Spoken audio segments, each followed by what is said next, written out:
Bonjour à tous. Aujourd'hui, nous allons évoquer le sujet des Ouïghours, un peuple dont nous entendons de plus en plus parler sur les réseaux sociaux et dans certains médias. Mais qui sont-ils? Pourquoi ce peuple est persécuté et comment? C'est ce que nous allons voir à travers cette vidéo.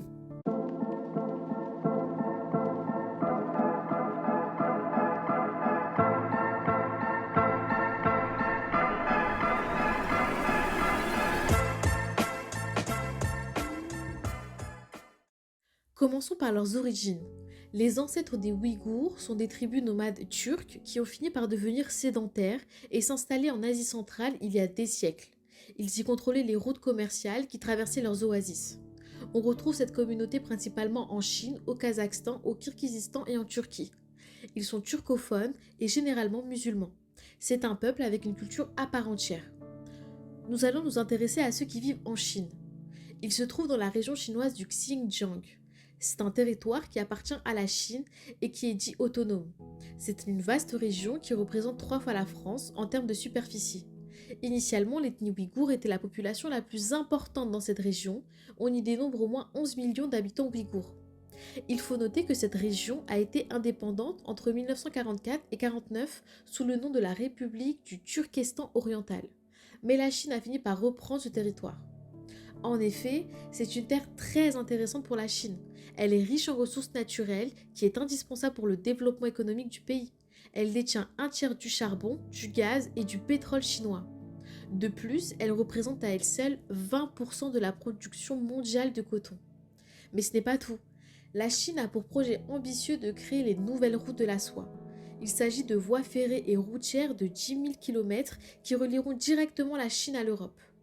Et c'est la région du Xinjiang qui sera le principal point de passage de cette nouvelle voie commerciale.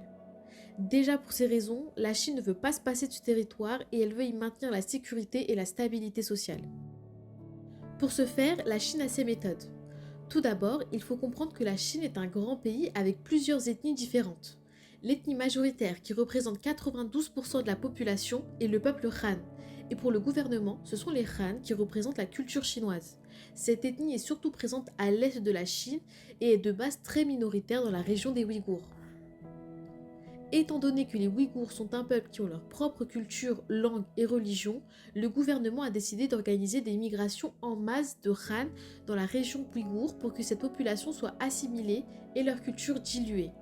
C'est de cette manière qu'aujourd'hui, il y a pratiquement autant de Ouïghours que de Han dans cette région. C'est ce qu'on appelle la sinisation, qui est le fait de répandre la culture chinoise. Mais plusieurs problèmes se posent. Les Han sont mieux traités par les autorités que les Ouïghours. Par exemple, ils détiennent les meilleurs emplois et les meilleures terres. Il y a de vraies inégalités entre ces deux ethnies. Les Ouïghours ont toujours défendu leur identité et résisté contre l'arrivée en masse des Han qu'ils voient comme une colonisation de leurs terres. Et au fil du temps, leurs mésententes ont mené à des conflits très violents. En 2009, 2 ouvriers ouïghours ont été tués par des Han. Du coup, des manifestations pacifiques qui rassemblaient 1000 à 2000 personnes ont eu lieu au Xinjiang. Mais la police est mise à tirer à balles réelles dans les foules, ce qui a provoqué des émeutes.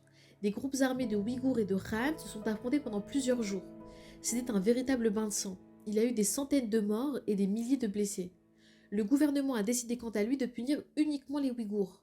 Pour Pékin, ce sont des séparatistes ouïghours qui ont organisé ces affrontements et qui mènent une guerre contre la Chine. Petit à petit, le gouvernement pointe du doigt directement les Ouïghours qui, selon eux, ne veulent pas s'intégrer, voire causent des problèmes au sein du pays.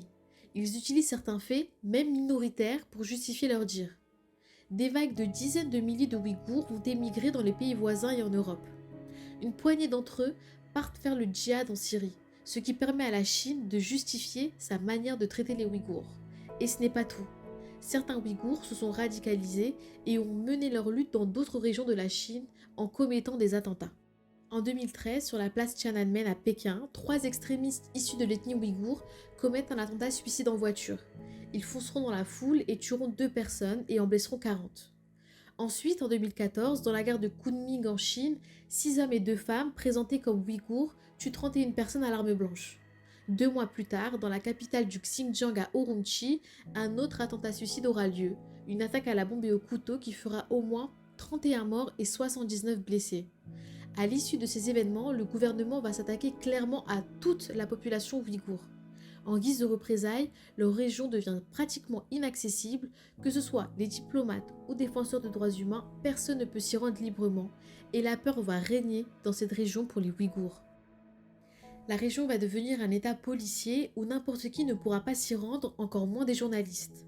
Les informations qui sortiront de cette région seront filtrées ou censurées. C'est grâce à la diaspora ouïghour que les informations concernant ce qu'il se passe au Xinjiang pourraient être connues dans le monde entier.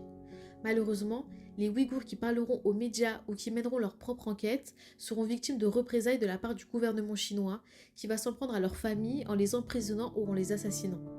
Il y a également des Chinois ouïghours qui sont contre les agissements du gouvernement, qui enverront de manière anonyme des dossiers officiels à des médias étrangers pour prouver et montrer ce qu'il se passe dans cette région chinoise.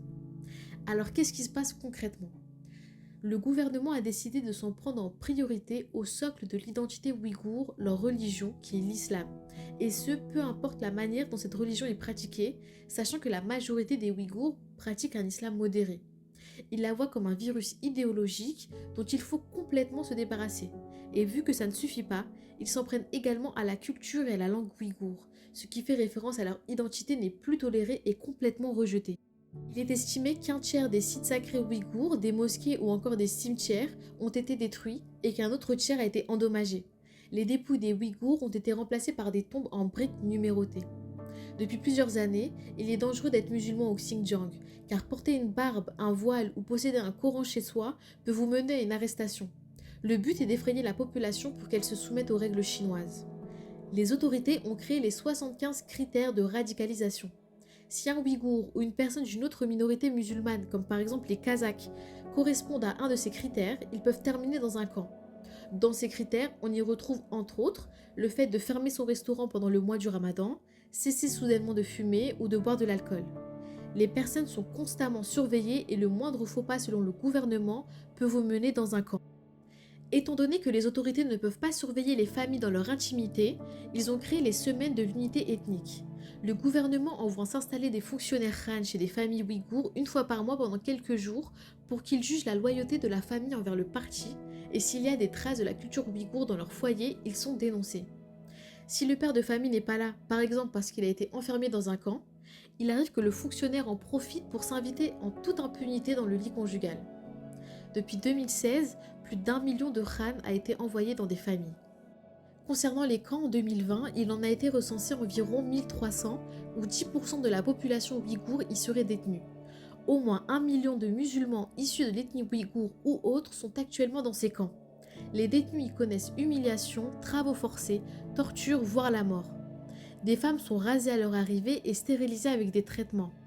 D'ailleurs, le but est que les Ouïghours se reproduisent le moins possible. C'est pour cela que la politique de l'enfant unique qui a été abolie dans toute la Chine est toujours d'actualité dans le Xinjiang.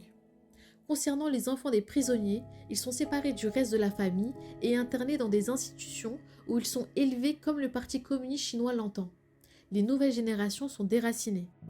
Dans ces camps, interdiction d'appeler les détenus par leur nom mais seulement par leur numéro. Les personnes sont totalement déshumanisées et subissent une torture psychologique quotidienne. Les détenus doivent se rassembler tous les matins devant le drapeau chinois et chanter à la gloire de la Chine. Si une personne refuse, elle est privée de nourriture et punie. Viol, passage à tabac et torture y sont monnaie courante. Rendre craintifs et obéissants les prisonniers est l'objectif. Les Ouïghours doivent renoncer à leur langue, leur culture, leur religion et jurer fidélité au Parti communiste chinois. Pour prouver qu'ils renoncent à leur religion, ils sont forcés à manger du porc, boire de l'alcool ou encore à manger lors du mois du Ramadan. Pour éliminer la culture ouïghour, la Chine a eu une autre idée, celle de déporter des Ouïghours dans d'autres régions. Des recrutements ont lieu dans le Xinjiang pour des postes se situant ailleurs. Le but est que les travailleurs finissent par se marier avec un ou une Han et fondent une famille loin de sa région natale. Ainsi, la culture ouïghour se perdra. Si lors de ces campagnes de recrutement, ils refusent l'emploi proposé, cela fait partie des 75 critères de radicalisation et pourront être transférés dans un camp. Ce sont des transferts forcés, mais officiellement, il s'agit de campagnes de recrutement pour lutter contre la pauvreté dans cette région. Malgré ces dires, la communauté internationale ne peut plus complètement ignorer ce problème et des rappels à l'ordre sont prononcés. Mais cela reste symbolique et la Chine ne connaît pas vraiment de répercussions. Même la majorité des pays musulmans, comme l'Arabie Saoudite, préfèrent garder de bonnes relations avec la Chine plutôt que de les froisser et risquer une crise diplomatique. La Chine est un pays puissant, elle le sait et ne compte pas s'arrêter parce que le monde s'indigne. Alors est-ce que ce génocide continuera en toute impunité ou des organisations comme l'ONU prendront des sanctions qui auront de réels impacts sur l'économie chinoise? Pour l'instant, ce n'est pas le cas et c'est à surveiller. En tout cas, j'espère que cette vidéo vous aura plu. Si cela vous intéresse, vous pouvez retrouver en barre d'informations une pétition pour la protection des Ouïghours en Chine. C'est vrai que c'est difficile d'agir à nous seuls, mais cela peut aider la cause. Sur ce, je vous dis à la semaine prochaine pour une nouvelle vidéo.